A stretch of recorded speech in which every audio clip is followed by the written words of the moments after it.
Everybody, it's Mrs. Corvino. You've all been complaining that I'm not around, that you need help with this project.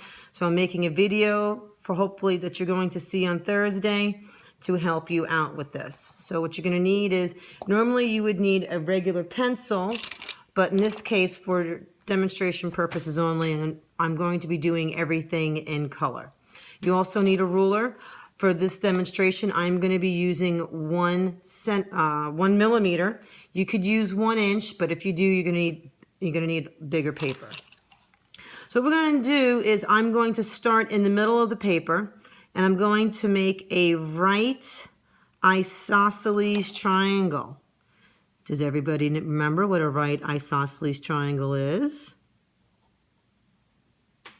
That's right, for those of you that always answer the question right. It is 2 sides of a triangle that are congruent. Okay, so this over here, this green part, is the hypotenuse of my first triangle, and these 2 purple parts are my legs, and they happen to be the same size, aka congruent. So now what I'm going to do is I'm going to turn my paper around to make my work easier. And what I'm going to do is I'm going to take my ruler and I'm going to make it perpendicular to my green hypotenuse over here. So I'm lining it up. And if you can see very closely how this is lined up with this, and I'm going to draw right from this corner over here, 1 centimeter. Okay. Now, what I'm going to do is this part over here is going to be my origin. And every time I draw a new hypotenuse, it's always going to connect to that point. So now, everything that's in purple is congruent. This green line and this blue line, they are not congruent. Okay, so let's do another one. Okay, once again, taking my ruler, lining it up with my blue hypotenuse, rhymes with moose, draw 1 centimeter or 1 millimeter, whatever ruler I'm working with here. Okay, now I'm going to draw a segment connecting this point to that point.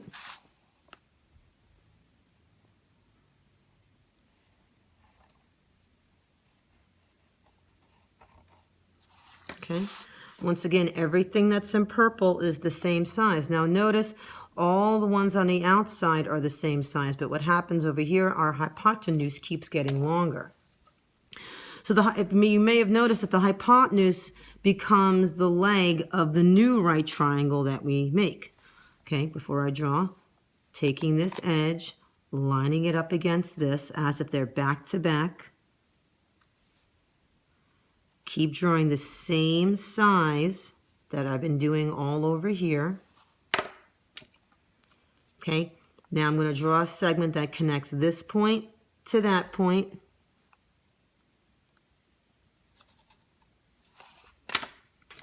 Okay, so we can start seeing that we have a snail shell growing. You may want to, when you're finished with yours, you may want to make it into Gary from SpongeBob. Or maybe Mr. Crab. I don't know, Mr. Crab doesn't have a shell, does he? Okay, so I made another leg that's same size as this. Once again, it's perpendicular. Perpendicular means what? To make a right angle. So this is a right angle, that's a right angle, that's a right angle, that's a right angle, and so is that. So now, once again, I'm connecting this to this. Okay, I'm going to do one more. Okay, once again, taking the ruler, I'm going to have it line up to the pink hypotenuse over here, taking my purple pen, drawing another 1 millimeter, creating a right angle. It doesn't look very right angle-ish. What color haven't I used yet? Let me pick this black one. Okay. Connecting this point over here to that point over there. Okay, and there's the beginning of the Pythagorean spiral, otherwise known as the Wheel of Pythagoras. I hope this helps you. I'll see you Friday. Love you!